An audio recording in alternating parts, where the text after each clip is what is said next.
I thought I'd just do a Substack live today because there's a lot going on. So um, one of the things I wanted to talk about, obviously, I won't talk about it straight away, but obviously Iran, Israel has just bombed Iran, but I'll talk about that a little bit later. I just wanted to discuss as well sort of the Gavin Newsom situation, the LA protests that have been happening recently, and noticing that what that Donald Trump, and this is something I've noticed as well, talks very, very tough, right? Thank you, Tama, to you for joining. Um, Donald Trump talks very tough about Gavin Newsom when Gavin Newsom is not either with him face to face or on the phone with him.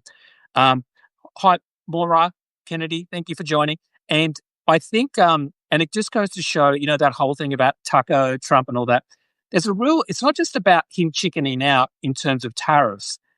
There's something very like Trump is like the ultimate bully, right? The bully who's really, thanks for the love heart, the big bully in the playground who's really tough when he has like 10 people around him, or he's really tough when, you know, when he's not one on one with someone, and he's like that as well. He's like the ultimate keyboard warrior who will say the most awful things about anybody, like Gavin Newsom or anything like that. But then what we hear is when he actually meets Gavin Newsom face to face, is that great scene where you see them meeting each other at the airport, and you can see Trump is like Gavin Newsom's like giving, and Trump's like, oh, like he's that's the real Donald Trump, right? That's the real. Hi, Tamila. Thanks for joining. We're just talking about Donald Trump being a chicken in real life compared to how he is online. Lost Vibes, thanks for joining. And so I think a lot of that stuff he's such the bully. Do you know what I mean? And I remember once Donald Trump, not that long ago, when he was talking about Hamas in the Middle East, in Palestine, and he was saying that Hamas are the ultimate bullies, right? And then he went on to do about a speech about how they're bullies and nobody likes bullies and this and that. And I was thinking, he was talking about himself. Like he was basically describing his own personality, but he was talking about Hamas. No self-awareness at all. Zero self-awareness about the fact that he is, in fact, a big bully. And yet he talks about other people being bullies when he's actually the biggest one. And Gavin Newsom said that when they meet face to face, Trump is super polite to him, super nice to him, doesn't want confrontation. And then when the LA protests were happening, they had a conversation on the phone. And the interesting thing is they talked about all these other things, right? But Donald Trump never brought up he wanted to bring in the National Guard, right? This is just, he already knew he was going to do it, but he never brought it up. Thank you, BC, for joining. Thank you, Whitney, for joining. And he never brought it up on the phone with him. So he knew he was just about to announce it, but he never brought it up. That's because he's a coward. Because he will say that on TV, on Fox News, or reporters there, or but he won't. Because he was talking to Gavin Newsom, he was too scared for the confrontation. Because if he told Gavin Newsom, I was thinking about bringing the National Guard in, Gavin Newsom would have like turned that into a confrontation. Of course you would. But Trump can't handle that because he's a bully. Thanks, Suzanne, for joining. And Trump is the ultimate bully. The bully crybaby. Who like when somebody, like, it's the same thing with like the nicknames, right? He gives everybody a nickname. Everybody he doesn't like, he gets a nickname. Even people in his own party. Little Marco Rubio got a nickname. Everybody gets a nickname who he doesn't like, right?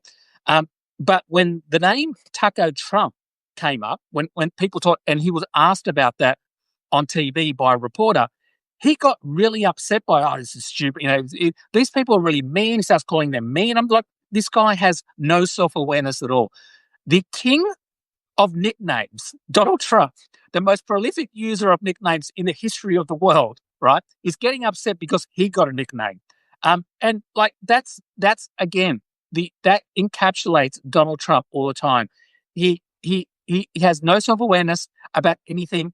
He will do something. He'll be the biggest bully. But then if someone punches back, even slightly punches back, he loses his mind and he's like, oh my God, I can't believe someone actually did the same thing that I just did to them for the last, 10 years. Um, so again, that's the Donald Trump that I've gotten used to from for the last couple of years, and that's the Donald Trump that. Thank you for the love heart, whoever that was. I think it was Stephanie. Yeah, yeah, yeah. You can leave if you want to leave a comment or ask a question. Go right ahead. But yeah, that's the whole point of it. Like, oh, yay, thank you, thanks for the smile, Stephanie. Um, but yeah, Deborah, thank you for joining. And again, it's just constantly, always getting angry about all this stuff. But the other thing I find about Donald Trump recently is he's getting caught out a lot for his lies. And usually, Donald Trump, a lot of the media, they don't call him out for his lies. And the reason for that is because he lies 100 times a day. And when you lie 100 times a day, it's very easy to get away with lies because you can't keep up with all the lies. So he's kind of normalized lying. He's made lying like thing. And the media can't go, well, he just lied. Oh, he lied again. Oh, he just lied again. You can't. Otherwise, you'd just be reporting the lies 24/7. So I kind of get why the media can't keep up with him. So he floods the airways with just lies, arguments with Taylor Swift, all that sort of stuff to cover up, right? To cover up for the fact that the economy's not doing great.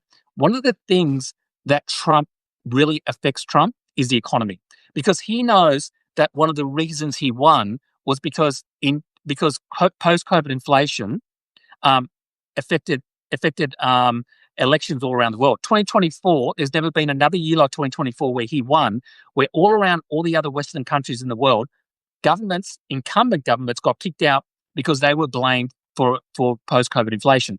And Trump definitely got a bit of a bump. Whether he would have won, whether that wasn't around, it's hard to say, but that definitely helped him. So that's why he was constantly telling everybody during the election that the inflation was Biden's fault. And it's easy to blame that because a lot of people these days, they don't follow politics every day. So if you don't follow politics carefully every day, you blame who's ever in power, right? And so that's how he got away with it because a lot of people post COVID, they got watching streaming services, they're watching TikTok. Thanks, Caden, for joining. They're doing all these other things, and they haven't got enough. That they just thank for love hearts, and they haven't got enough time to follow politics, or they don't want to because when they get home from work, they want escapism. They want funny TikTok videos. They want streaming services, and that's why a lot of people like myself, obviously I'm Australian, but who follow American politics and Americans out there were in 2024 were like, why? How is it possible that his ratings, right, his polling numbers slowly got higher and higher as he got closer, even though he was showing up in court every day and there was all these things happening, right? And that's because they weren't following they weren't following the politics the same way we were. So to us, it's like, that's crazy, right? So thanks, Tracy, for joining. And so that's a lot of the things. But the problem for Donald Trump, and this has always been in trouble, is that he is great at being the opposition leader because he can blame everything on the incumbent government because that's all he knows how to do. He's basically just knows how to be negative. He doesn't know how to be positive. Thanks, Dave, for joining. And the problem is if your whole shtick is being negative, you can't do that when you're the incumbent. Thank you for the love hearts. You can't, right? Because you can't blame Joe Biden. Well, he does blame Joe Biden for everything, but it's not going to work because the people who don't follow politics, Paolo, thank you. Thanks a lot. The people who don't follow politics, they're not going to be watching. They don't care about what his excuses are. They're going to blame who's ever in power now. So that's the reason why I think Trump's popularity will go down. I am surprised thanks, Cassandra. I am surprised that his popularity hasn't gone down even further. But I think he has a base, unfortunately, who basically Trump hates his base. I wrote an article about this on Substack. Nobody hates MAGA, the base, more than Trump himself, right? And every day he proves it. Every day he will say something, right, to prove to his base about how much he doesn't respect them, right? He will just lie. Like the other day, he posted out, like, right, I want to thank the National Guard for what they've done. So what they've done in the past. So saying what they've done, right? What they've done. Without them, we couldn't have done this, right? So he's thanking the National Guard and posted this online for what they've done. Here's the problem with that post. The National Guard hadn't actually gone to LA yet. They hadn't gone. They were still at their base. So they weren't even in Los Angeles at the time. So Trump, he's sending out a post thanking the National Guard for something they've done in the past, but they haven't even shown up yet. Now, why is it possible that someone can get away, right? Why is it possible that someone can get away with this obvious lie? And that's because he has no respect for his base, right? If you have respect for your base, you would know that you're going to get called out as a liar, right? And he does this all the time. He did this, with the eating the cats, the eating the dogs, right? He would just say the most blatant lies, on the one hand, overseas countries who he put tariffs on will pay the tariffs, right? But then when Walmart or an American company says, look, we have to put up prices because of the tariffs, and then he'll say, well, Walmart should eat the tariffs. Well, Trump, which one is it? Is it the China that's eating the tariffs or the American companies who then pass that on? Because he said both things, and both things can't be true, right? So again, he would just completely contradict himself within 24 hours. And he knows he can get away with it because he has no respect for his base, no respect for their little peanut brains. And their little peanut brains, it is very hard for them to understand what's going on. The closest that their little peanut brains has been broken from the cult has been recently with the Epstein files thing, where Elon Musk basically said, here's the bomb, the Epstein thing again. Now, what's interesting about that is that, it didn't seem like Elon cared that that Trump was on the Epstein files. It was more of a way to get back at him, right, for what he was doing with the bill, the big beautiful bill. So that kind of says a lot about Elon. If you think Trump was in the Epstein files and you're basically calling him a pedo, but that's okay with you. You're hi Jackie, thanks for joining, and you're okay with that.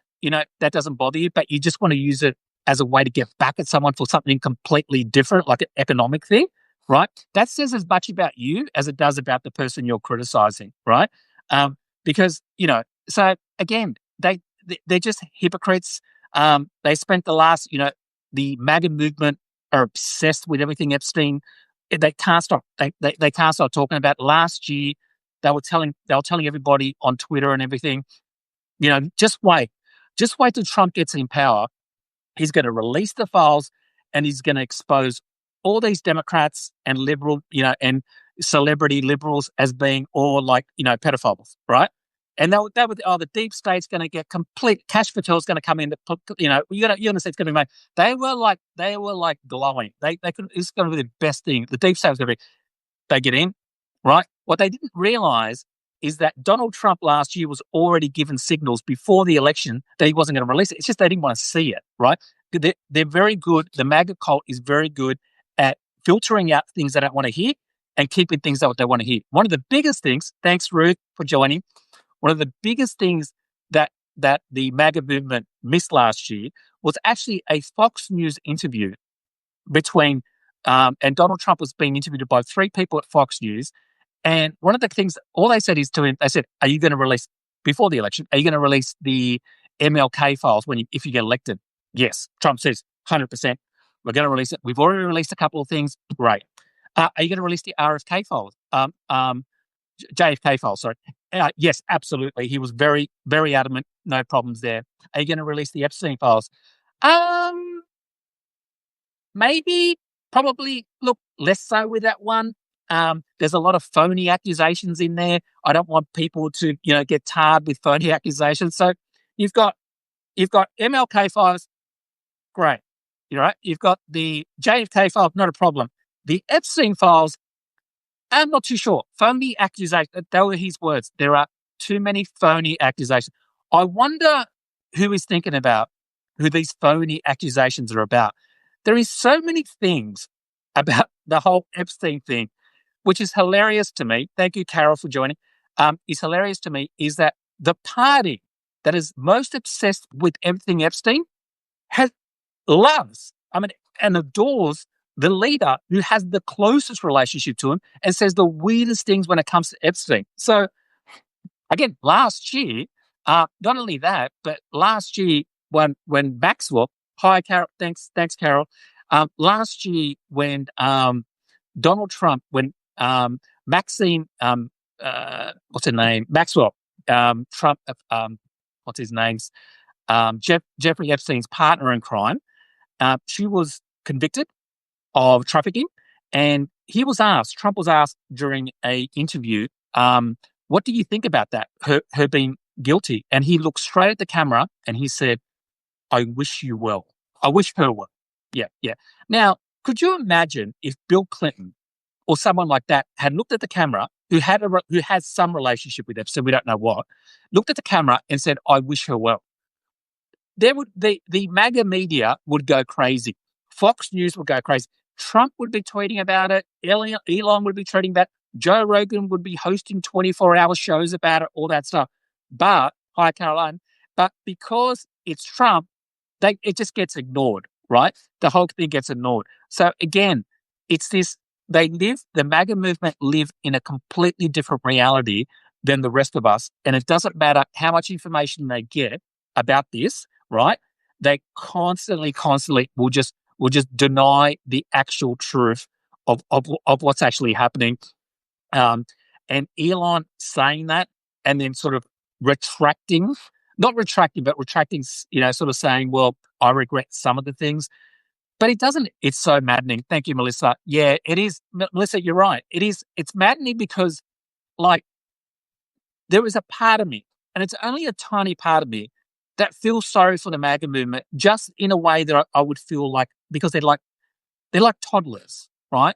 They're, and you got to feel sorry for some people. It's like they basically their brains can't defend themselves. Now, there's obviously different parts of the MAGA movement, right? There are really bad people of the MAGA movement, right? Who are basically, they're kind of assholes, right? But and they've always waited for a leader. Thank you, Marnie, for joining. Hi, Marnie. And basically, they've been waiting for a leader like this to come along, and he's now here. This is the perfect asshole leader, right? But there are other people in the MAGA movement who got caught up, right? And they were people, who probably aren't the brightest in the world, probably didn't have the best education, whatever it is. And there is part of me that feels a little bit sorry for that because they're just so easily manipulated, and so I don't know. Good evening from Charleston, SC, Joe. Oh, thank you, Charleston. Yeah, so it's basically it's always been a little bit maddening to me as well. And why they believe this stuff, because there is just so many lies that Trump tells them, and it doesn't seem like, sometimes I think this, and I don't know if it's true, that Trump obviously knows he has a cult, because in 2016 he said, I could shoot someone and I wouldn't lose a vote. Now, obviously that was hyperbolic, but there was some truth to it. He knew he was forming something like a cult, right? So he's known that since the beginning. So sometimes it makes me think, like, Trump is the kind of person who he's kind of that evil, right? Is that much of an asshole that he could probably think, I'd love to test my audience, or my the people who support me, how much crazy stuff I can say, how much obvious lies they say, and not lose anybody. And I feel like he does sometimes test this. Like with him, he'll like say something obviously a lie, right? And it's so easy to verify that it's a lie.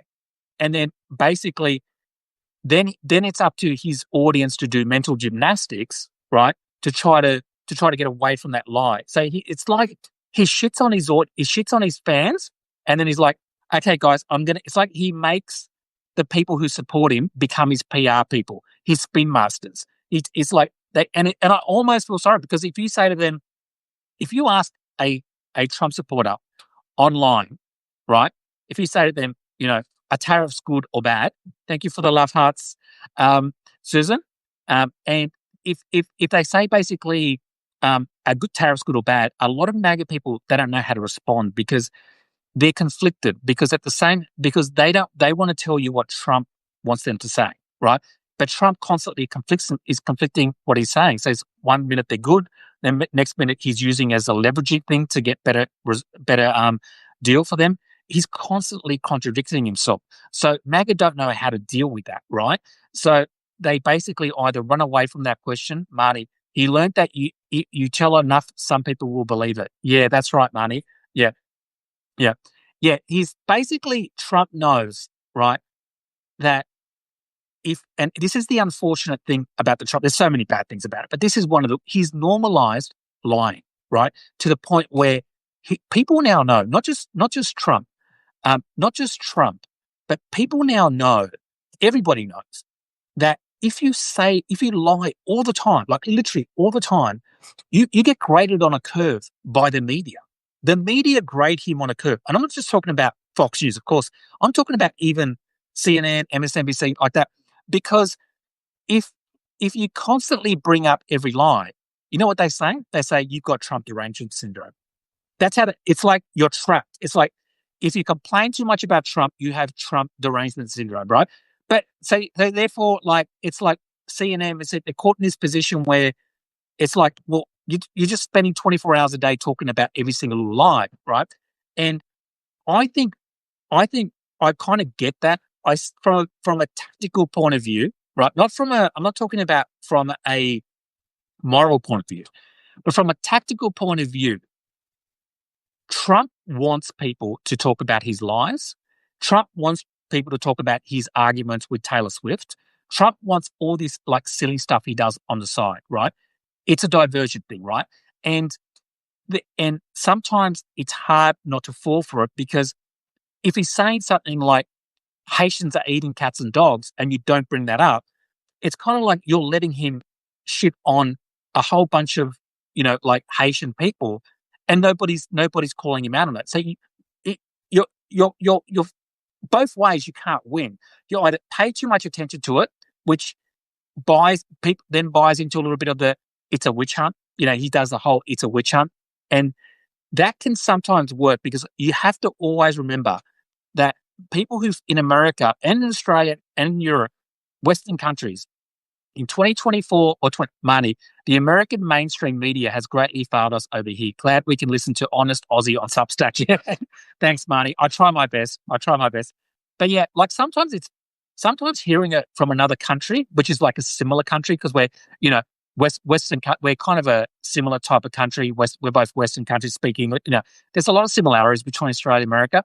But sometimes when you hear it from another country, that separation, you can sometimes have a bit more clarity, right? Because I'm not living there. So even though what Trump does is maddening for us, because what he does affects the rest of the world as well.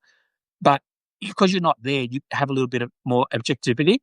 So what I watched in 2024 is I did watch Democrats for a lot of this stuff, but I totally understand why they did because the way to beat someone like Trump is not to get caught up in the culture wars, right?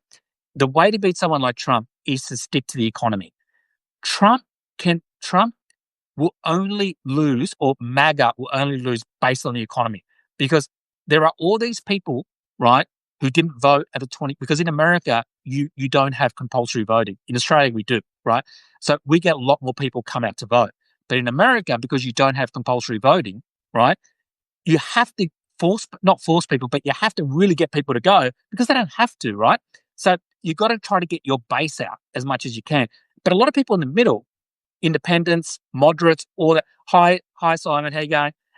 All those people in the middle, if you want to get them out, you've got to get them out by the base. Trump gets his base out by saying horrible things about Haitians, immigrants, all that. That's how he gets his base out, right?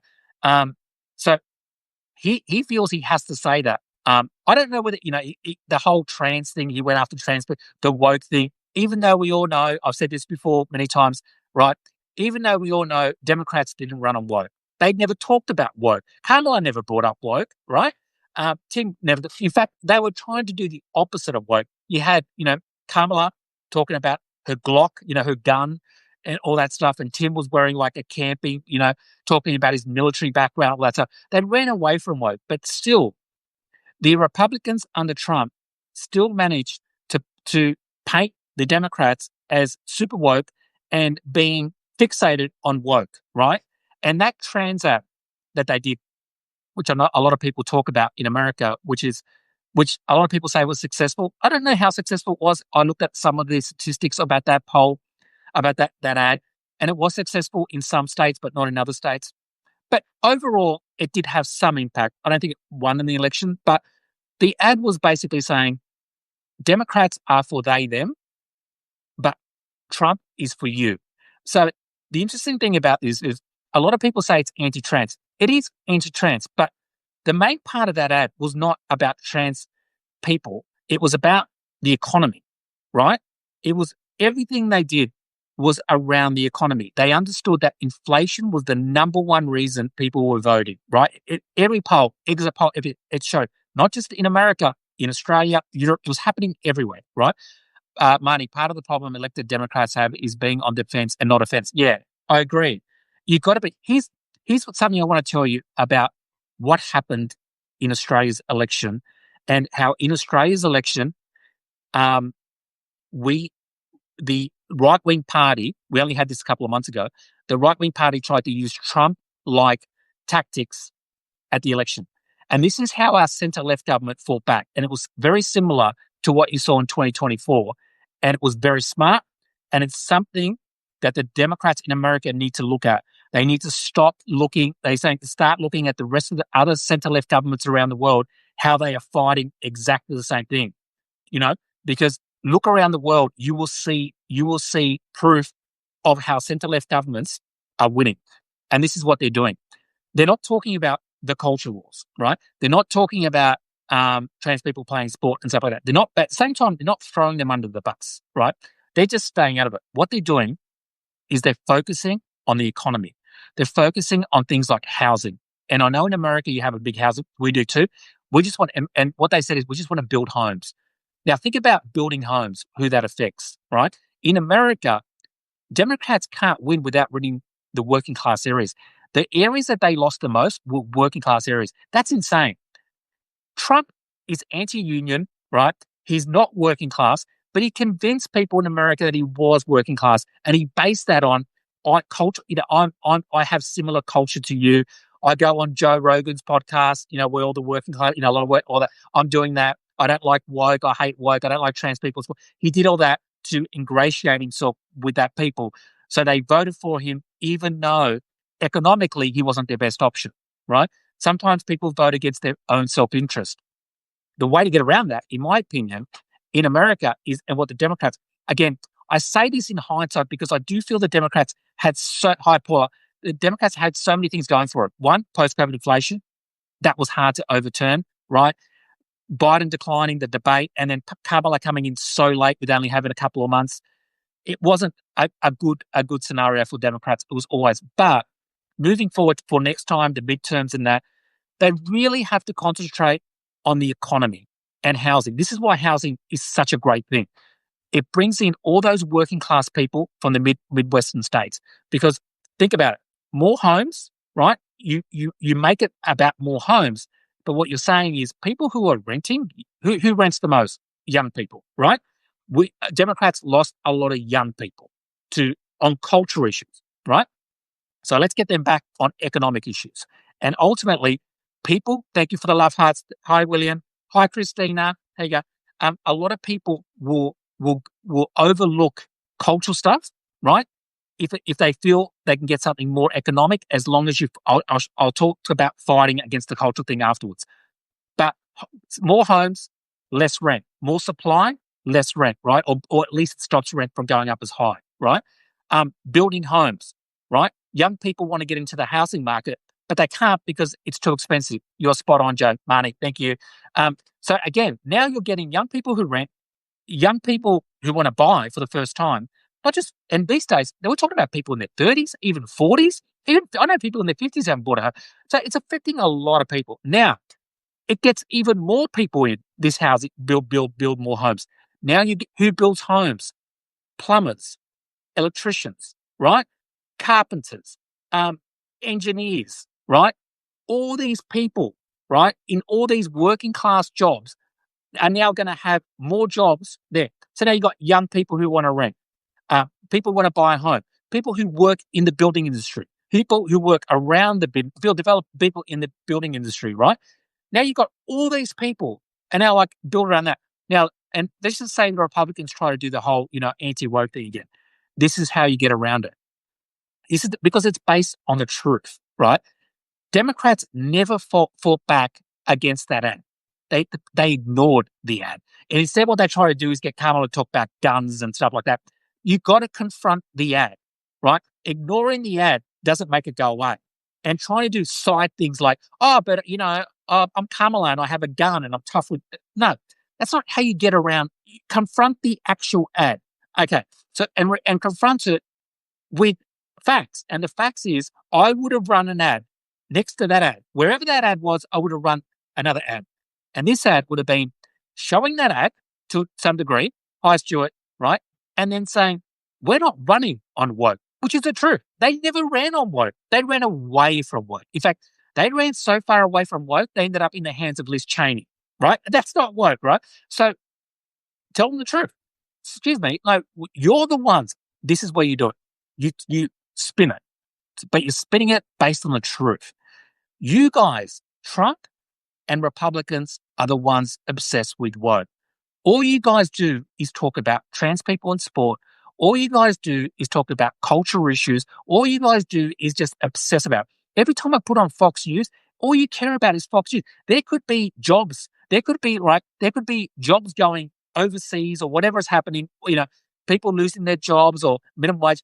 And they don't care. Instead, they're talking about, did you know there's a trans person playing sport somewhere? I don't know where it is. There's like 0.0000. The percentage of trans people playing sport is like so insanely low. Yet they hide it up here. Exactly, Jay. They are far. That's right. That's really far from woke. They weren't talking about woke. You make an ad, confronting that ad, showing that the actual people obsessed with woke are the Republicans. And then you fight back with that ad saying, your Republicans and Trump are obsessed with woke. We're obsessed with building homes. And this is what homes are going to do for people who want to rent, who want to buy, and for people who are tradespeople. Remember, Trump got a lot of the working class people to vote for him. How do you get them back? You don't get them back by cultural stuff. You get them back by economic issues. And you've got to make that the number. Now, I know some people will say Kamala talked about housing, but it was like here and there. You know what I mean? It has to be boom, home, like that. Then the other policy you do is a healthcare policy, because that one policy will bring in a lot of the, not all men, because everyone rents, female, everybody rents, but the jobs part will be mostly male.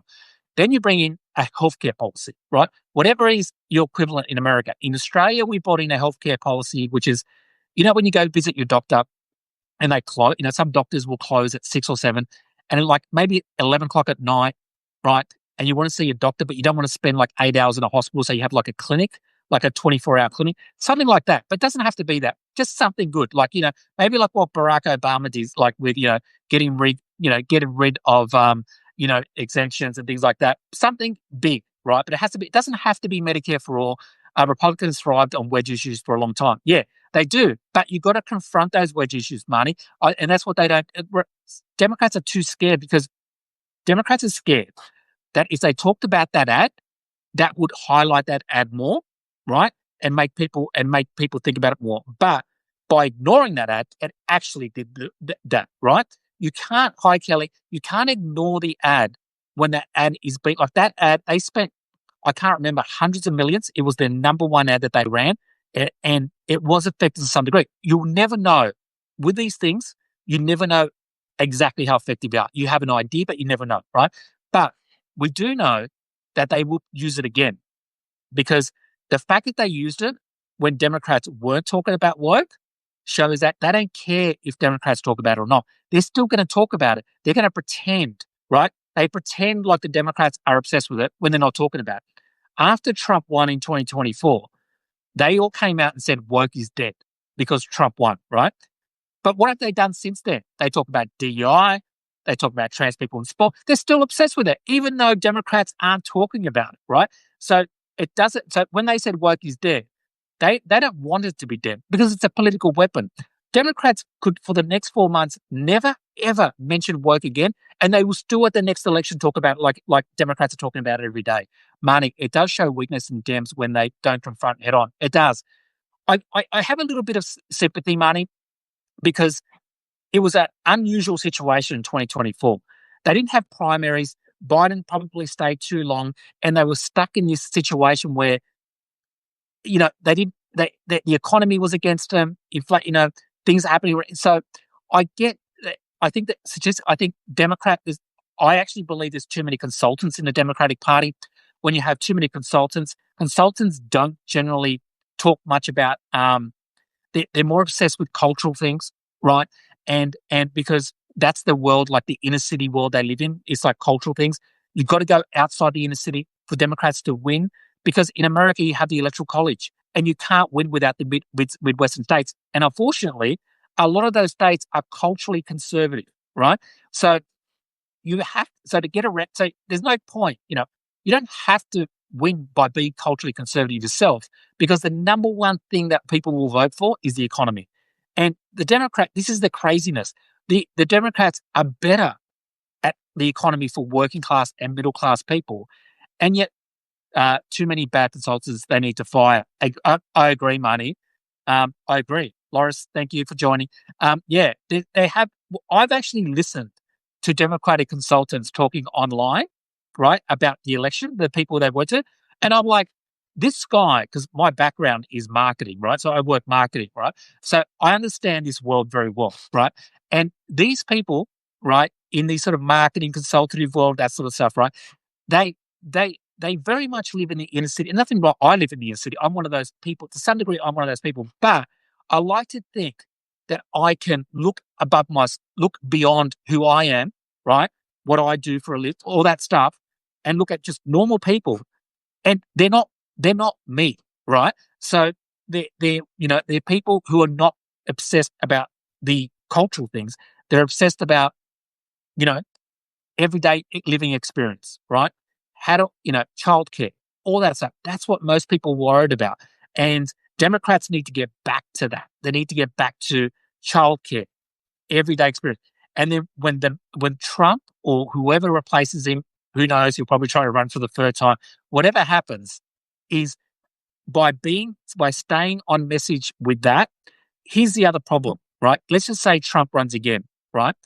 Which is, I don't know how that would happen constitutionally, but let's just say he did. The other thing that could happen is he would endorse somebody and he would run with that person, almost like a de facto. Do you know what I mean? He would show up at every rally. He'd probably still do rallies. So it'd almost be like somebody else officially, but actually Donald Trump is actually the person running it, behind the scenes, all that, because he has so much control in that party. So let's just say it's either one of those things, right?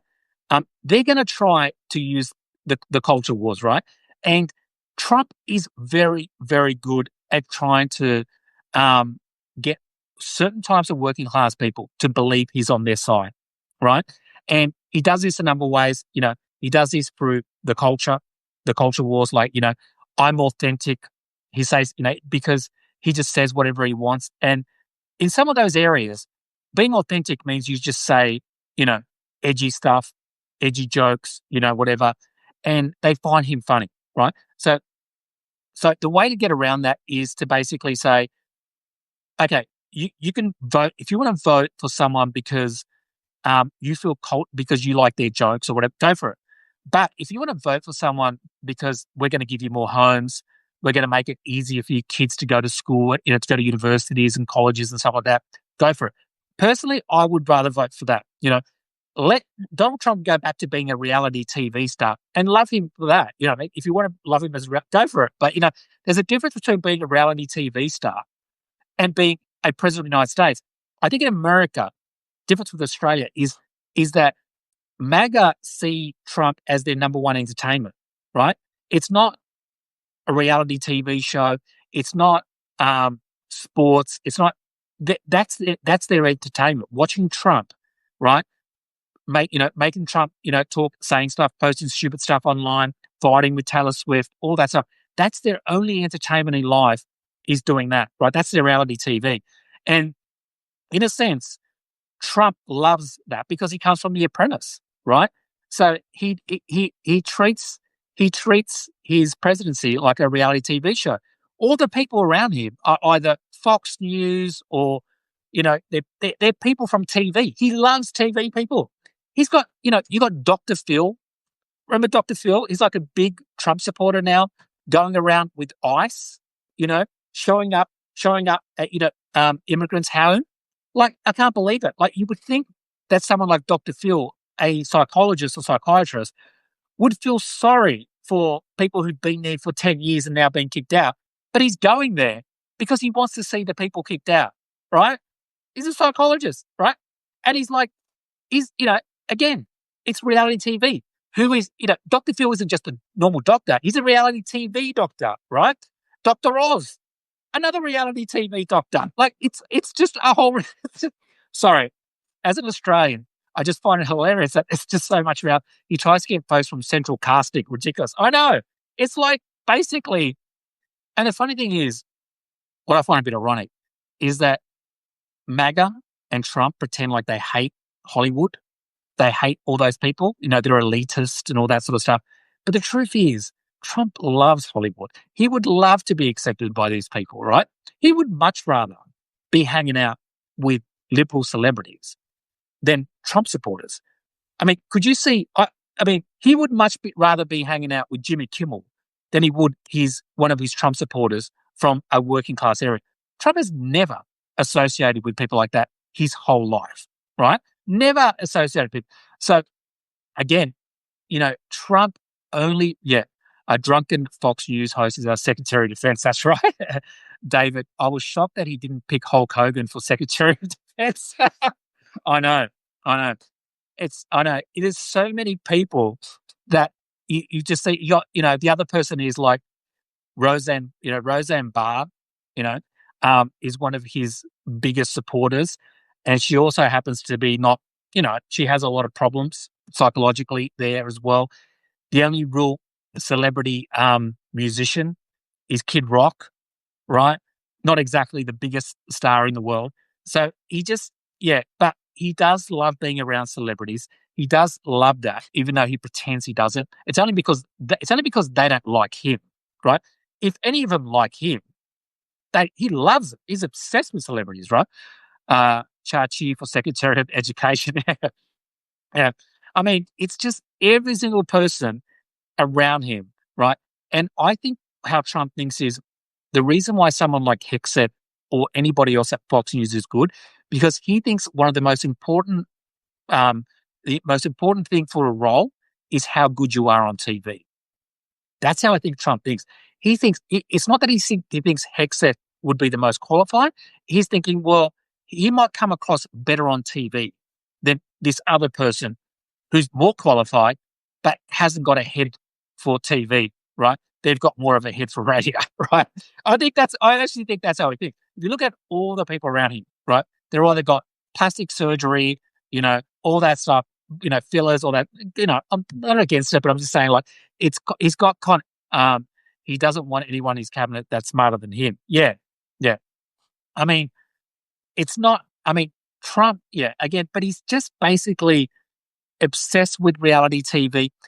In Australia, and if you look at Europe as well, it's actually the opposite. We don't want our leaders to be TV stars or reality TV stars. In fact, I can't think of one leader in Australia who came from TV or movies or anything. I can't really think of it who became like a prime minister, like a leader, right? Because people here more appreciate the fact, like, what people's skills are. Like, they might appreciate the fact that maybe you worked in business before and you worked politics your whole life, that sort of thing. But in terms of, like, being from TV or movie, it's not a plus here. Like, and sometimes the more bland you are, the better you can do in some ways. Like, you want to be a little bit, I'll make an exception for Zelensky. Oh, that's right. Yeah. I actually saw Zelensky on Dancing with the Stars, and he was pretty good. You look at Zelensky in Dancing with the Stars, like, obviously before the war, and you look at him now, it's like a very different person. Yeah. But yeah, Zelensky, this is why I think maybe, Carol, Zelensky does so well with Trump, because they kind of come from a little bit the same world. Like Zelensky was a comedian in Ukraine, and he was a dancer and all that. Um, and I think that's why he does. He gets Trump a lot more than other people do, um, because he understands that world. But yeah, I just think it's basically a lot of that world, and I think he looks at someone like the Democrats, and he sees them and he thinks, um, some of them like aren't great for TV, but I do think he likes Gavin Newsom on some level, right? Even though he threatened Gavin Newsom with imprisonment, which is crazy. Could you imagine? Could you imagine? Like, basically, Trump spent 2024 talking about being a witch hunt, and all his supporters saying that Democrats want to put him in jail, right? They want to put him in jail. Now, the reality is he had indictments against him that that the Democrats didn't have control of, right? So the indictments against him, right? But but there were real reasons to put, not you know. I think he looks like the other world leaders do. He's a blithering moron. Yeah, Marnie, stress ages you fast. I dream to have a president like Zelensky in the US. Yeah, I mean, I think like in that sense, um, Trump is very different to someone like Zelensky because I don't think Zelensky thinks about ratings the same way that Trump is obsessed with ratings. Like everything is ratings. Do you know what I mean? Do you remember that during the debate um, with Kamala Harris and she baited him like on purpose? It was all done on purpose. And basically, dog walked him through that thing. And all she said was, you could tell it was pre planned. And she basically said, oh, you know, and that when you had that big rally and nobody showed up because it was some rally and they were showing people leaving early, and she said and everyone was leaving early, and he lost it. He absolutely lost it. Right?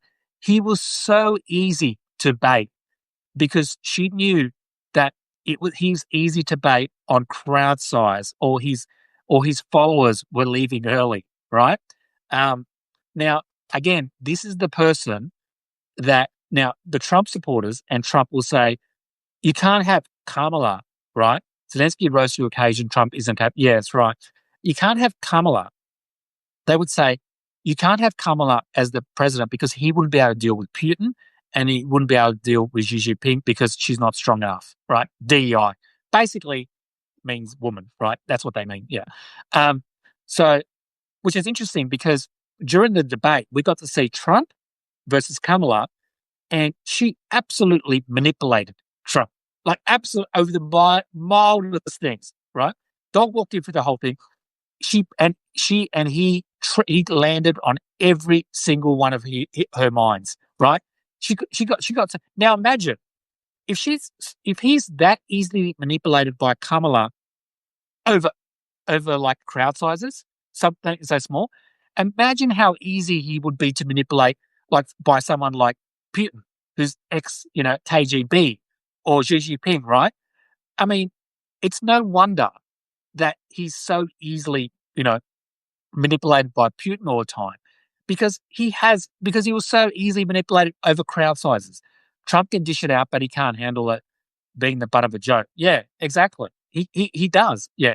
She owned him in that debate. She did, mate. That was an incredible debate. For me, when I saw that debate, I thought here's a chance for Kamala to win. I thought they hit Kamala too much because during that bit, I think they should have got her out more and more. I think now they realize they made a mistake by doing that, by trying to, and here's the other thing, right? You had this period of where they were kind of hiding Biden a bit. They weren't bringing him out as much. And then you kind of do that to a lesser extent to the next person. Yeah. Yes, you did. Yeah, yeah, yeah. And do that to the next person. Then you're kind of then creating a narrative for the Republicans to say they can't do 3-hour debates. They can't do, 3-hour this. And so it was a bad tactic by the Democrats. Kamala is a good speaker, right? And during that debate, when she could do whatever she wanted, or basically do that, she did well. We needed to see more of Kamala, not less of Kamala, right? Because what happens is with the Republicans, and you got to give Trump credit for this, right? He knows how to fight against an opposition person, and he knows he can see. He knows when something is working in his favor and something is not work. He knows the narrative, right? He knows how to build a narrative, and the narrative was um, Biden was declining, and Kamala can't is basically talking in sort of monotone, you know, sentences. She's scared to say anything too out of the blue, right? And that gave Trump and Republicans this thing of, well, do you see Trump? He goes on Joe Rogan and speaks for 4 hours. He does a rally for 6 hours. Now, Kamala did exceptionally well for such. Yeah, exactly. I agree, David. She had so much against her. She had so much against her, right? And the other thing is, as I said, 2024 incumbent governments were getting kicked out all around the country because of post-COVID inflation, blaming the incumbent. So there's a possibility that it didn't matter who was going to be there, they were going to lose. But given only Kamala a couple of months and the consultants restricting where she was going, I think it was a mistake. But again, in hindsight, it's easy to say, right? But yeah, I think the Democrats should have done the opposite. I think they should have got. You look at Pete Buttigieg right now. He's the perfect example of what the Democrats need to do now, right? Whether it's him or somebody else. I don't know how many people watch like YouTube. I kind of live in that other world as well, like the YouTube world, where I watch a lot of that stuff as well, because I just want to know what's going on in their world. I'm also on Twitter. So what I notice is Pete Buttigieg goes on this show called With Andrew Schultz, right? And Schultz is basically part of the Joe Rogan world, right? He's a comedian, but he has podcasts, but they get millions and millions of views. He went on there, spoke for 2 or 3 hours, and he did brilliantly. And I mean brilliantly. I advise people to go watch it. Yeah. And he did brilliantly because he cut his teeth on Fox News, right? And this is the thing. If you go into the lion's den all the time, right? Fox News, this, right wing, whatever, right? You're not going to pick up most of MAGA, but you will pick up some of the independent people who are not political, right? A lot of people watch Andrew Schultz and shows like that, not because they're political, because he's a comedian, right? So you're going to an audience that is not that political, but might be sympathetic to Trump because that comedy community in LA, that sort of scene, but they're not full on Trumpies, right? So Pete Buttigieg went there, and not only did that go viral, but clips of what he did went viral on TikTok, on streaming services, right? Millions of views. And it was him saying, this is why you should vote for Democrats. And he said it. He said it intelligently, he said it coherently, and he said it calmly. And it was amazing to watch in that space, which is unusual to go. Again, I'm not saying you should go to the Joe Rogan Experience. There's many other places you can go, right? But when I see people like that, because the thing is, Pete Buttigieg knows this. When it comes to actual working class policies or middle class policies, the Democrats have better policies. And so he knows he can go there and argue on that, right? He knows he can go there. Now, when Trump goes on these shows, he rambles about the weirdest shit, right? He'll just ramble about this and that, or the Democrats are trying. He doesn't talk that much about policy. And the reason is because he doesn't have a lot of policy, right? So he will just go on these shows and talk about how bad the Democrats are, or how bad Biden is, or how bad not what we want to do for you. Pete Buttigieg goes on these shows and he's not talking about Trump. He's talking about what Democrats are going to do for you, for your life, to make your life better. I mean, that is what the Democrats need to do. Yeah. I love when Buttigieg scores them, but never sounds like he's putting them down. Yeah, exactly. And the other thing is, it is easier for Pete Buttigieg because he comes from the Midwest. And so he's personally, as he says all the time, surrounded by people who are conservatives his whole life.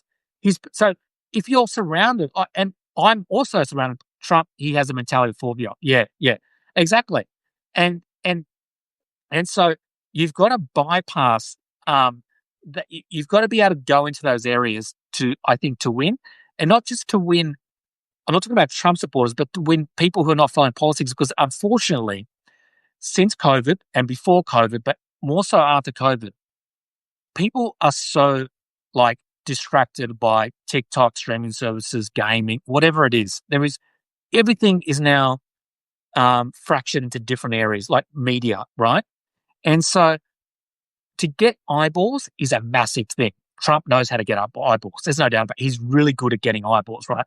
He will talk to you about eating the cats, eating the dogs. Now, that is getting eyeballs, and people go, well, that's a bad thing to say. But then what they do is he will then get them, then talk about something else. He will then relate that to, well, immigrants coming into the country, whatever. He will expand on it. Now he's got the eyeballs with the cats and dogs, and then he talks about the other bit, right? And so some people might go, yeah, that cats and dogs thing is insane, but there's too much immigration. He will pick those people up by bringing them in. Kamala couldn't do that because Kamala was a normal person, which is good. That's a positive thing.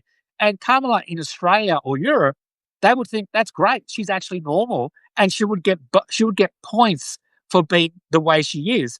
But in America, which is like very much about reality TV and getting people's eyeballs, and it's all like you've got to put on a song and dance about stuff, and all that sort of stuff. Where where politics is a reality TV show and all that, you got to say extreme things, and then on top of that, if you want to get people to come out and vote, because you don't have compulsory voting, and you got to get your bases to come out. You've got to say wild things to get your base out. And Trump knows his base, and his base are basically, conspiracy theorists, people who aren't that informed, that sort of area. And I'm sure there's a few nice people in there too. You see what I did there with the whole Mexican thing? But yeah, that's basically, I think, that's basically what it is. And you've got in America, they've got to get rid of the consultants, and they've got to get back to, there was an old book, I think in the 90s, called It's the Economy, Stupid. And it really is. Unfortunately, the culture wars, right, took off, and then that sort of overtook the politics. But what MAGA and people like Ron DeSantis, not just MAGA, but people like Ron DeSantis realized is that they can't argue on the economy, because Democrats generally do better on the economy, right? So to get around that is they found out that if they obsess about the culture wars, right, they can overcome any minuses they have with the economy, right?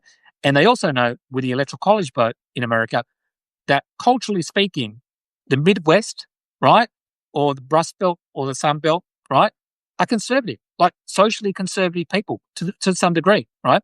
So they're using that to overcome the economic stuff.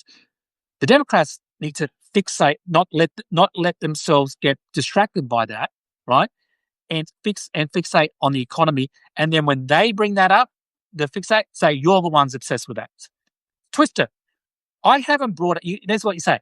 I haven't. If they're having a debate, I would say, and the other person talking about work stuff, I would say, we've been here for 40 minutes, and I haven't said anything about work, right? But you've talked about it 10 times.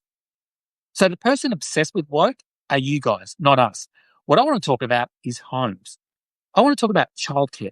I want to talk about education. I want to talk about hospitals. I want to talk about anything like that, right? So you obsess about your work stuff, but I think the American people want to know about how we make their lives better, right? That's how you win an election, right? Not by ignoring all that stuff. Don't let them take control. Democrats let Republicans take control of the election last year because they were too timid. They were too scared. And I get it to some degree because they were put in a bad situation that they've never been in before, right? And they were like treading on eggshells, right? Also, they had a good story to tell in the economy.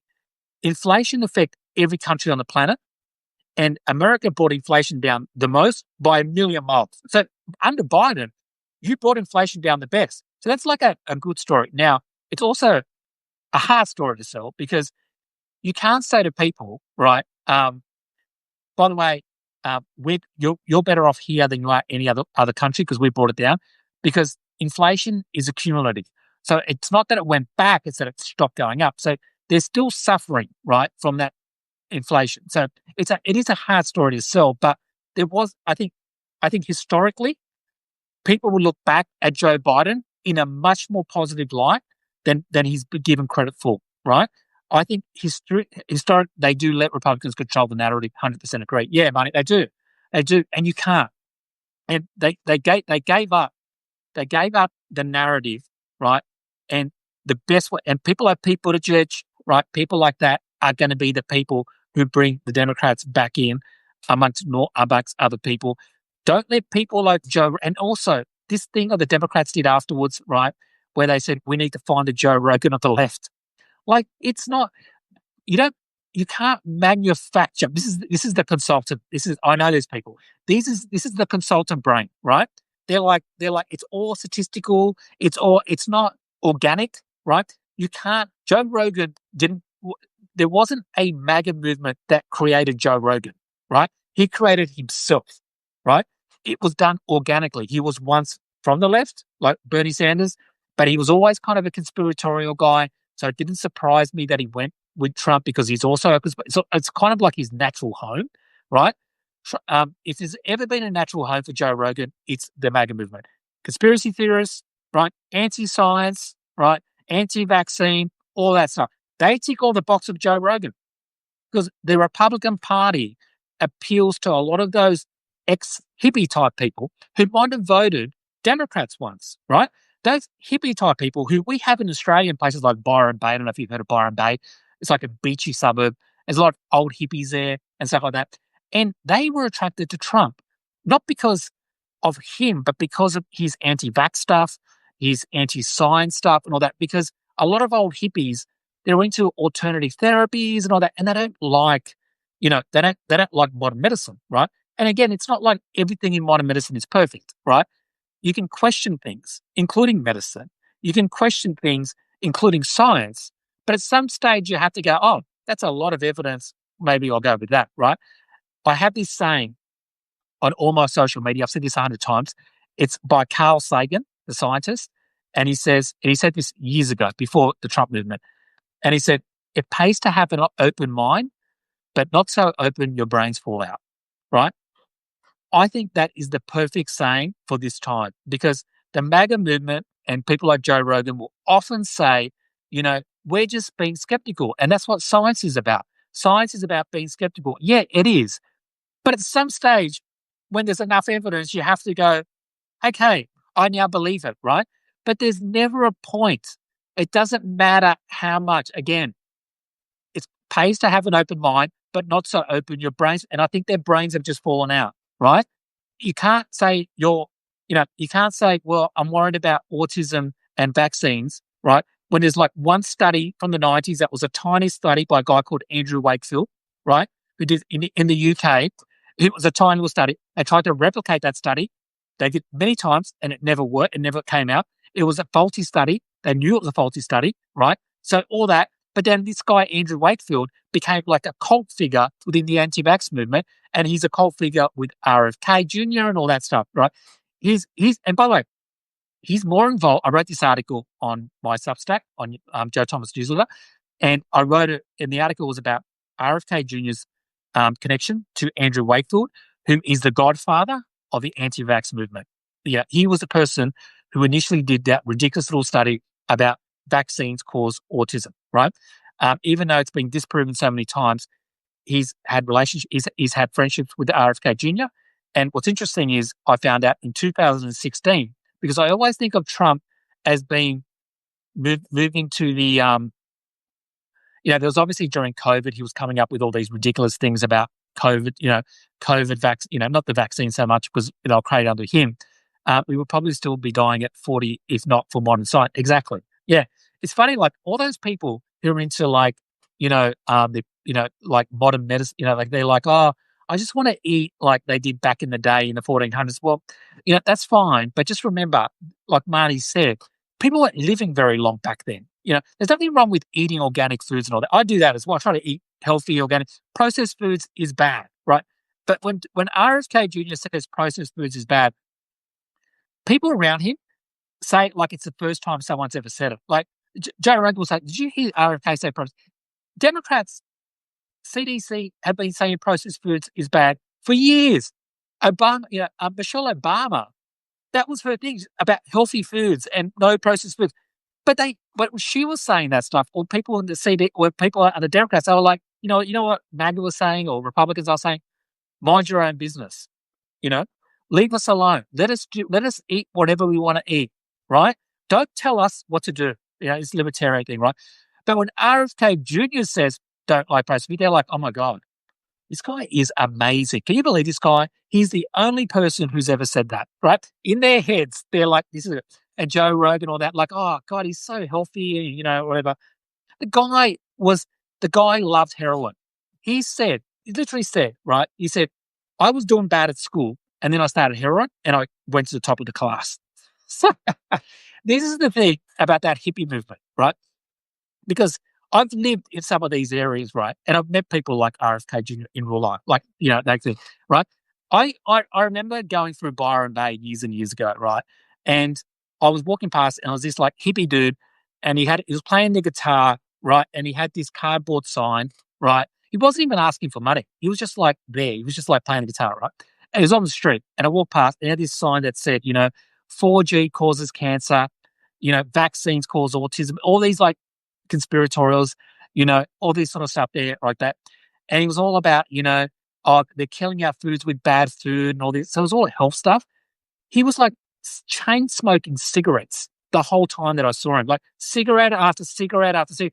He had pot next to him as well. Like, so he's smoking cigarettes, smoking pot, and then behind me was like a whiskey bottle. So this guy is like, he's got this cardboard box advertising that vaccines are bad, 4G is causing cancer, the foods are really bad, right? But that's okay. That's all right. It's just, I feel like that guy is basically now the health secretary in America. He probably thinks exactly like RFK Jr. But back then, I never would have thought someone like this guy would become the president, become the health secretary of America. But he is. He's basically become this guy in the cardboard box. The hypocrisy is unreal. I know. It's amazing. Like RFK Jr. like talked about heroin in a positive way, right? But he talks about vaccines in a negative way, right? Yeah. Carol, yeah. And talks about negative in a negative way, right? He talks about yeah, it's so embarrassing. It is. I know. It's like I don't get how the MAGA movement don't look at RFK Jr. and just think this guy's crazy. He just replaced, I think it's 17 or 18 people from a panel in America. People are going to die because of that idiot. Yeah, David. Yeah, you're right. They are. But in fact, people are already dying from measles in the sort of Texas area because of what he's doing. And he's just replaced a whole panel of people at the CDC who were looking for safety things, for vaccines and all stuff like that. And he's replaced them with, so he said first of all, he said he was never going to replace them because he thought that having a panel in general would be a bad thing. 2 days later, he replaces those people, right, with a panel of 8. And 4 of those people are anti-vax, right, or anti-science. There's one who's like a psychiatrist. Now, why, or a psychologist or something, I can't remember, like maybe even a counselor. I'm thinking, what's a psychologist got to do with vaccine safety, right? But the thing is that psychologist is anti-vax. So about 4 or 5 of the 8 are anti-vax, or they're kind of like RFK Jr. type people, right? So he's replaced actual proper scientists, and by the way, a couple of those people he's got in there are actually decent. And he's done that on purpose to make them like the 3 or 4 because there's 8 of them, right? So he's shielding himself by making some of them like normal. So when people go, oh, you put in this person, you put in that person, go, oh yeah, but what about this guy? You guys love this guy. And this guy, you guys love this. Say, you know what I mean? But they're not the minority. They are the minority. So it's just, he's such a con artist. He's such a con artist. Why make the people who are mainstream science the minority out of the 8 and make the anti-science ones? So if it comes down to a panel of 8 and 5 of them are anti-vax, the 4 normal ones, they got no say. I heard RFK Jr. has been paid by VaxTard, but yeah. I think maybe, I don't know whether he's genuine or not. The other thing with his anti-vax movement is there's a lot of grifters who are there because they make a lot of money. Like Andrew Wakefield, who's the Godfather, he does all these, like he was just a normal guy, like a normal researcher, wasn't making much money. And now he's like rich and he lives in Beverly Hills. He lives in America, right? And guess who his new girlfriend is? One of our ex-supermodels, Elle Macpherson. I don't know if you've ever heard of her. She was like a big supermodel in the 90s. They're now dating. either married. I can't remember which one of that. I don't want to get into like gossip and stuff, but yeah, you know, I mean, she could do better. She could do better. But yeah, but you know what I'm saying? Like, she's kind of anti-vax as well. And this is the interesting thing about the anti-vax movement connection to the Trump movement. Trump somehow, this isn't like a normal conservative party like we saw with George W. Bush. It's a very different party. It's a party that appeals to a lot of that. That I'm not saying this in a negative way because I know a lot of people who do yoga who hate Trump. So I'm not don't. So if you're out there watching this doing yoga, I'm not having a go at you. I love I love yoga. I've actually done some Pilates myself. So this is not please, I'm not. But I'm saying that in some of those groups, like the alternative therapies, that sort of some of those groups, some of those people, right, are a little bit anti-vax, a little bit sort of alternative therapy, and they were attracted to some of Trump's anti-science policies during COVID. You know what I mean?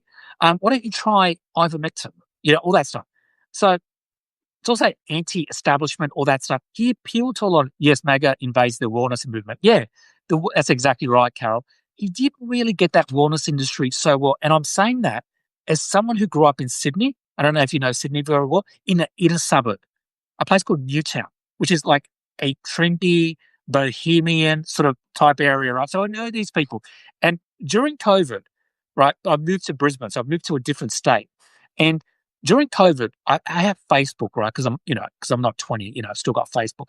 But during COVID, one of the most amazing things I started noticing is that people I knew from Sydney, who I haven't spoken to very much, but I knew for ages, who were in that industry, the wellness industry or yoga or all that stuff, they were posting like positive things about Trump. And I was like, these people were like left-wing people, right? But they weren't like center-left. They were like, I don't know, like, 9/11 was an inside job sort of type thing. Maybe that's sort of, they were a little bit like that, alternative. So I could see where he was, but, because he was talking about ivermectin and, all these alternative drugs that really didn't have any evidence that they were going to, fix COVID and you can't trust the vaccines and all that. I don't know how he did it. I think there was also another thing that someone posted on you online is QAnon, who are not that big now, but back then QAnon, what they were doing is they were targeting people on Facebook, right? What? That's crazy. Yeah, it is, money.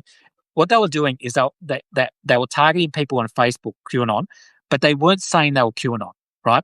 And I actually saw friends of mine reposting this stuff because I lived in that.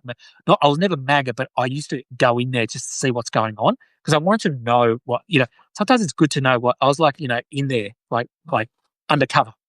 And I basically, I would get these reposts from people I knew in Sydney who were, into that wellness industry.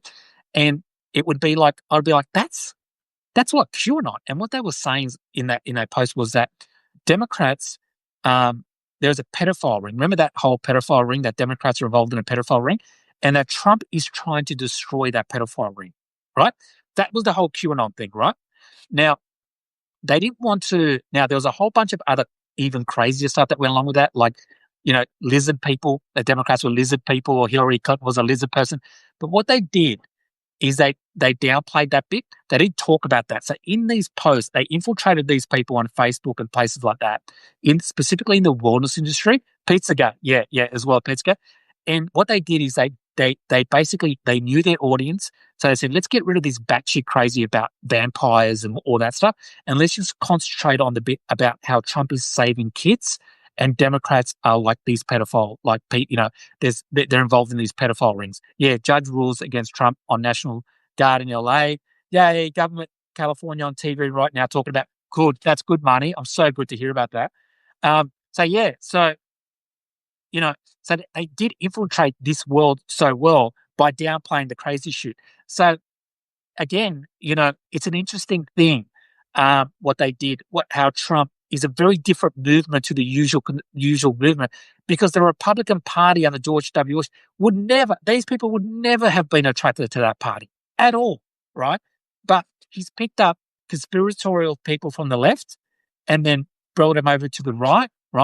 And he's somehow made this coalition of anti-science, anti-establishment people, and Trump Trump temper tantrum on Twitter. 3, 2, 1. Wait, yeah. He's not going to be happy about this, David, because on TV, right? Yeah, judge rules against Trump on national TV. Yeah, I mean, the thing about Trump is that um, he's so he will do a temper tantrum on Twitter right now, okay, or he will go on TV and say something crazy, but at the same time, as I said before, if Gavin Newsom rang him right now and said, "Let's have a conversation," oh, sorry, you just fell down. Sorry about that. Let me just put you back here. I hope you're okay. You didn't get hurt, did you? Yeah. There you go. Yeah. So I think basically, I think those people, when he says that, he's too scared to actually have like a proper confrontation with Donald Trump, like with Gavin Newsom, because I think he's intimidated by Gavin Newsom because Gavin Newsom is like quite a tall guy. He's quite a big guy, and when you see them meeting at the airport tarmac, you can see that physically. I think he found it quite intimidating at how high and strong he is. Obviously, a lot younger as well, and I think those things matter to Trump. Loves talking about his height, even though he exaggerates his height.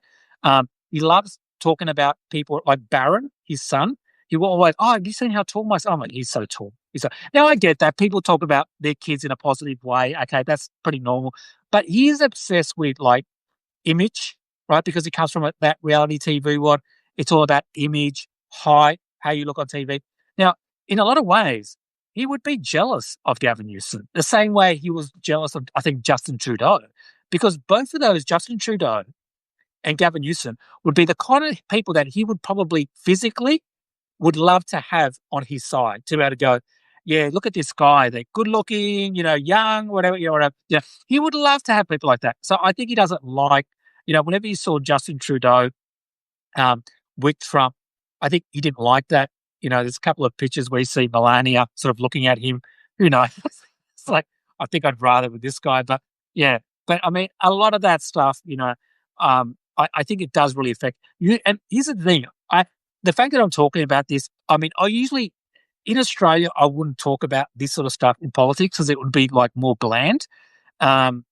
He's a younger, taller, and better looking than Trump. Yeah, it's probably like kills him. Newsom isn't in his cult. Yeah, exactly. Yeah, I think so. I think because Trump, I think he would look. He does look like Pete Hegseth, right? Yeah, I think he thinks. I don't think Pete's like this amazing looking guy, but he probably thinks, he's young and whatever, and, But he definitely doesn't go. They're definitely not going for the best and the brightest, right? They're going for whoever looks better on TV or they think, is polished from Fox News. I've seen that person. It's all like, it's all coming from there. The whole DEI thing I thought was hilarious because when they first came in, they just, they said DEI is dead. We're getting rid of DEI, only the best and the brightest. And then you end up with someone like Hegseth, you can't even keep a secret. And, the information goes to a random journalist at the Atlantic. And it's amazing. Like, because when they say DEI, we all know that they're saying either a black person or female or something like that. Yeah, that's what they're saying. The gross part about it is that they now, anytime, like there was that helicopter that crashed with the plane. Hi, Rebecca. Hi, Tina. Thanks for joining. There was that helicopter and that plane that crashed. And the next day, I couldn't believe this, they came out and blamed DEI, right? And they said, what evidence? And they said common sense. So think about what sort of environment or culture they're creating in America if they're thinking that, right? Because when they say DEI, they're not thinking a white man because that wouldn't make any sense. So they're basically thinking, but think about this, right? If you're a pilot who's black or female, or you're in anywhere else, like in the military, or maybe, work for the police or whatever it is, right? And now, right, Now you make a mistake or you do something, you do something wrong, you're now going to be looked at as you did that happened because you're DEI, right? As where if you're like a white male and you make a mistake, it's like, well, you just made a mistake because you made a mistake. And it had nothing to do with, who you are, what your gender is or so they've got this added burden of, shit, it's not I don't need to just do my job for myself. I don't want to make like if you're a female, I don't want to, if I stuff up, this is going to go against all females, not just myself. Think about the kind of pressure that is for like a pilot or whatever it is, where and it's crazy because a lot of MAGA, I think obviously people like Hexet probably understand how DUI work, but a lot of MAGA, the base, again, we're talking with people. Thanks for the love hearts. Thank you for the love hearts. A lot of the base don't even understand what DUI means. Like they don't, because I've talked to them on Twitter and I will ask them, I'll say, Democrats, what's DEI? They don't know. They think DEI means that let's just say, for example, pilots, right? They think that DEI is they give a black person a role as a pilot, right? And then like to become a pilot, and that person is they say it's two people, one white man, one black person, right? And they both have to go through certain tests to become a full pilot, right? To fly commercial planes, right? In the brains of MAGA, and when I say brains, I'm, exaggerating, I'm not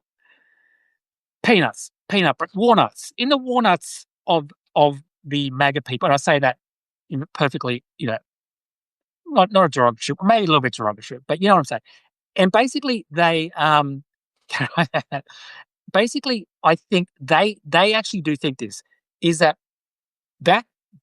black pilot, if he makes a mistake to become during the test, let's just say he fails, they think the people at the Pilot Association are going to go, you know what? Generally, if you're a white dude, you would have to fail that. You'd have to either do it again or you can't become a pilot, right? But since you're black, we're gonna forget that. We're gonna give you an A. I don't know if there's an A. Maybe there's an A. I don't know. Maybe there's not an A. But anyway, you say a pass, and you can go on to become a pilot, right? And that's how they think.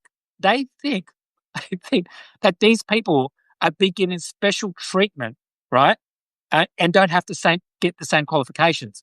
So when they see a pilot crash and it's a woman or black, they blame that because they think they didn't get there the same way. When they don't understand that DI is actually giving the placement for someone to go to, say, learn to become pilot, a break. So they give them a spot to get in there. But to actually become a pilot, they have to go through exactly the same thing that anybody else goes. Exactly. Same with air traffic control, any of those. They don't get special treatment. They have to reach the same boundary. They have to reach the same pivots. Everything has to be the same as a white man or whatever. And when I say this on Twitter to MAGA, right, they have no argument for that, right? Because that's not what they're thinking. They're not thinking that at all. So again, so much of this DI stuff, culture war stuff, and like that, they get away with it because their base is so ignorant to the actual facts. And the problem for Democrats and the problem for people like us is, you can't educate these people. Like you would need a million different people trying to educate them. It's impossible. And at the end of the day, they're not going to believe me. They're going to believe Trump or whatever, So it's probably pointless pointing it out to them, but I like to do it anyway because I'm just interested in finding out what's going on in their head. I always suspected that's what they thought because it didn't make sense any other way. If you're thinking that a woman is going to crash a plane more than a guy, then it can't just be that they got a placement there. It has to be that to all the training, they got to skip the training or they didn't pass the training and they got led through it. That's the only thing that makes sense. And then when I started talking to them, that's exactly what they thought. All of them. They all think that. Yeah. So again, it's hard to sort of argue with these people, debate these people. I've said this before. The only good thing about MAGA for me is they make me feel smart. That's the only good thing. Like, and I, you know, and I'm not saying I'm the smartest person. We appreciate you trying, Joe. Thanks, Marty. But, it's the only good thing because even if you're not that smart, if you have a conversation with someone from MAGA, you will feel really smart. It can really boost your confidence out and make you feel really good. I've had conversations on Twitter with people on MAGA people on Twitter where I've come away thinking I'm Albert Einstein. And I know that's not true. It's because who I'm arguing with. Oh, that's great. And I agree with you. It's great for your confidence. If you ever feel down and maybe you've done a test somewhere, you didn't get great results or anything, just go spend half an hour talking to MAGA. You will walk away feeling like you are the smartest person who's walked the planet. The downside of losing MAGA at some stage, which I actually hope, I hope they do go away and it all, disappears. The downside for me is that if I had to debate centre right, normal people, centre right people, not MAGA, it's going to be harder. It's not going to be as, fulfilling. It's not, it's going to be a little bit more difficult. I'm not going to get the same confidence boost. I might even lose some of the debates, which I don't like. So, yeah. So always look on the positives, always look on the bright side. That's what I think. But yeah, anyway, I have to go. But thank you so much, everyone, for listening. I really, really love doing these things. I love I love it. What I love most about it is how people come and they ask questions or they're a cult and believe their cult leader no matter what. Yeah, Dave, that's exactly right. You can't break into these people's heads. It's impossible. I tried, but yeah, it is really hard. I do talk to them on Substack and I do talk to them on Twitter. But but anyway, I try. Thank you. Great show. Thanks, Carl. So appreciate it. If you haven't subscribed, please subscribe to me. I also have a thing called Buy Me a Coffee, which is when I send a video out, you can make a small donation if you want. You don't have to. Don't worry about it. But anyway, thank you so much. Thank you so much. Nice talking to you. Talk to you again soon. Bye-bye.